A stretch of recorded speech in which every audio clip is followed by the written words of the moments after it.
Hello, in this video I want to show you how to fix the problem when you have stable internet connection, but you cannot open any website on the browsers in ASUS ZenBook. And to do this, first let's open the browser. I have it right here. I don't think it will even load, but I'm gonna try it anyway. Okay.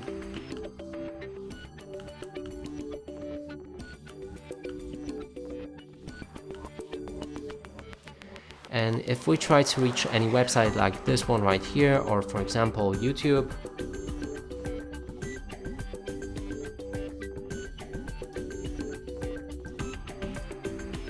it also doesn't work. And now to fix this, we'll need to open our start and then proceed with the settings. Select time and a language, go for date and time, and here activate set time automatically.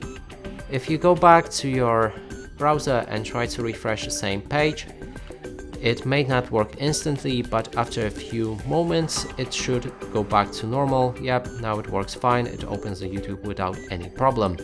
And that's it for this video, hope you like it, please consider subscribing to our channel, leave a like and a comment below.